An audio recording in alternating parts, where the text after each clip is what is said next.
So I bought Madden 24. I know, I gave EA my money. I haven't purchased a Madden game in 4 or 5 years, so I figured it was time to try it out again. I've never played a next-gen version of it. One of the first videos I made on the channel when I started this up earlier this year was talking about the downfall of Madden and how it changed over the years. I wanted to see if a next-gen version of the game would change the trajectory of things for the franchise, and sadly, it did not. You know, it's funny because people say every year that the game is just the same thing from time and time again. Actually, I'd say no. It seems to get worse every year. Look, it's no surprise Madden went the online route, like with many other games, and not only the sports genre, but the whole industry, and I will give the developers some props for making a bunch of new game modes. However, it all does not matter if the game is plagued with issues that ruin the fun and the overall experience of playing a football game. There's stuff wrong with this game that never was a problem back when I started playing Madden as a kid back in 2003. Sure, there are some things that have improved, but some of the issues are laughable and others are beyond frustrating. So in this video, I want to chat about the gameplay, the game's presentation, and franchise mode. This is Madden 24.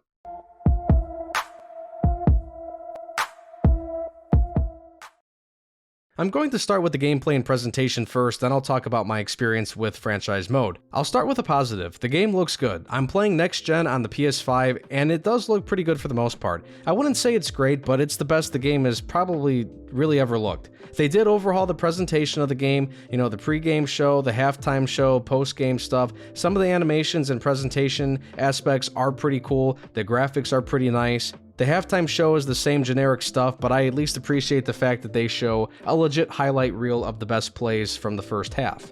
You know, I still wish they would add some legit sports anchors and create some sort of show like NFL 2K5 had back in the day with Chris Berman. It's one thing if you were playing a play now game or a random game against an online opponent, but if you're playing in a playoff game in franchise mode, it would be nice to see some special hyped up presentation before, say, going into the NFC Championship game or the Super Bowl. I also wish there was some more variation in the presentation and dialogue from the commentators so you don't really pick up on the same repetitive stuff as much or as often like you do after you put so many hours and play so many games. Madden fans usually talk about this stuff every year, and I agree with them, but honestly, I care more about the gameplay. What I appreciate the most in this game is the player animations. It is by no means perfect, and I'll explain more in a moment, but the animations do look good in some areas. The way the ball carrier moves around is mostly smooth, players aren't stiff like they used to be when you were trying to juke or spin around a defender, throwing and catching animations are better, some of the best I've seen in recent years, and the game looks more realistic with some of these animations.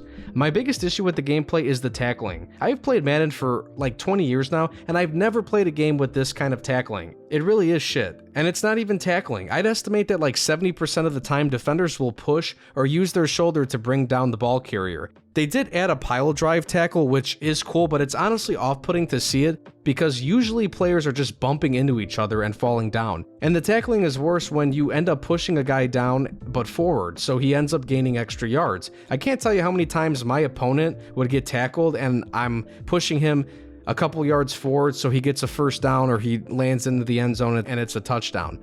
This has happened on quite a few occasions. I just don't understand how one of the most important aspects in the game is not functioning properly and how these developers didn't fix this when they were making the game and doing quality assurance. The NFL is currently in the era of mobile quarterbacks, with guys like Jalen Hurts, Lamar Jackson, Justin Fields, and Kyler Murray. So these players like to run around a lot, and sometimes they throw well on the move. And I play with the Bears in franchise mode, so I'm using Justin Fields all the time. For some reason, it is so damn tough to throw the ball in this game, even when standing in the pocket. We don't need to get analytical with these players in real life. Well, is Justin Fields actually a good passer? Blah, blah, blah, blah, blah. And actually, it's not just those quarterbacks. I've seen streamers on Twitch play this game with like Aaron Rodgers, and Aaron Rodgers is even throwing inaccurate passes in situations where he's sitting comfortably in the pocket and a wide receiver doesn't even have anybody on him. He's wide open and the ball sails like 5 yards over his head. So it's not just me. You know, the modern Madden games do like to focus on throwing the ball in different ways, like throwing bullet passes or lobs, for example, and the success of the throws also depends on if you're in the pocket or scrambling because you are getting chased. And that's all fine and dandy because it is realistic, but there have been times where at halftime I've completed 5 out of like 18 passes, so there are still gameplay inconsistencies even on the offensive side of the ball. Okay, so pop quiz time. Say you want to make a sports video game. What is the first thing you need to do to get right when creating the game? If your answer was get the rules right, well, then you deserve a cookie. Unfortunately, for yet another year now, EA developers have failed this pop quiz. Can someone tell EA that when the ball carrier runs out of bounds, the clock needs to stop? The only time the clock stops is when you're under 2 minutes in the second and fourth quarters, so basically after the 2-minute warning. I like to play 6 or 7 minute quarters with the accelerated clock off, yet the game still fast forwards 10 seconds every time the clock is still running in between plays. I know it's realistic to have some time run off in between when, the ball was in play and it wasn't an incompletion or whatever, but geez, does it have to shred like 10 to 20 seconds off after every couple of plays because of the clock not stopping when I go out of bounds, or because there's still basically an accelerated clock running? And a couple of other frustrating things to bring up. I found that like 90% of the time when you're trying to call for a fair catch on a punt or a kickoff, your player won't wave his hand, so you have to sit there anxiously awaiting to see if he's going to try running and get killed by a defender. The dumbest moment I've had in this game so far was trying to wave off a kickoff while standing in the end zone. I pressed triangle twice and my player literally jumped in the air twice and then was called for a safety. So trying to call a fair catch led to giving the ball back to my opponent and giving them 2 points. And this stuff is laughable, but also very frustrating because it could affect the outcome of a game, especially in the playoffs or the Super Bowl. That stuff sucks. And one more thing before moving on to franchise mode, the snow still sucks. It looks like someone squirted Elmer's glue on the field, and it really does affect the game. And when you play as a team like the Bears where they play outside in the wintertime, it snows, you're going to play quite a few games in the snow, especially at the end of the year or in the playoffs. And it's ridiculous because when you're playing your opponents and they're dressed in their all-white uniforms, they blend in with the snow, so you can't throw a pass farther than like 5 yards because you don't know who you're throwing to. I've been throwing interceptions left and right in snow games because, I didn't know the defender was there because he literally blends in with the gooey snow on the ground. So I just played through my first season in franchise mode. I did the whole season, went to the playoffs. I did the whole off season with, drafting players, signing players in free agency and whatnot. I'm an old school franchise player, so, I like to get involved with everything, with the owners, messing with the ticket prices, the food and the merch and things like that. I'll scout the players for the draft. I'll examine my depth chart and upgrade players when they get enough XP to do that. And in all these facets of the mode, the developers have been trying to make improvements over the years, and yes, they've sprinkled in some stuff. But honestly, I have not encountered anything that's groundbreaking. Scouting players is basically the same. The game will continue to tell me, this player has a high motor and doesn't get flagged a lot.